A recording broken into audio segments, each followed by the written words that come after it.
Manufacturing is going digital, like big time. If we think of all the key components of the value chain of a manufacturing company, research development, supply chain, production, B2B2B, B2B2C, etc., all those components are going to become digital or already are digitalizing. One specific example, well known in the industry, in production lines, sophisticated machines, very expensive machines, creating goods, creating products, and so on and so forth.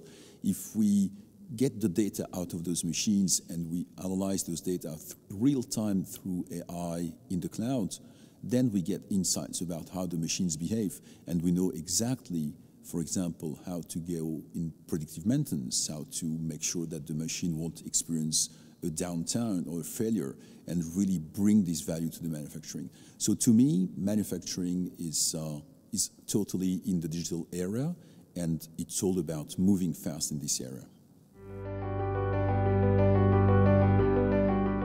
My advice to Belgian manufacturers and to all manufacturers in Europe is to move fast.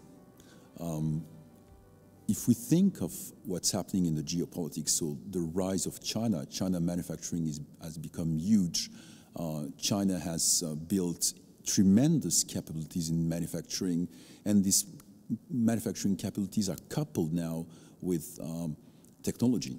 So they embed sensors, they embed AI, they embed data. So it's both the products, but also the connected products and all that relates to new services around those data. And so my real advice is let's make it happen fast.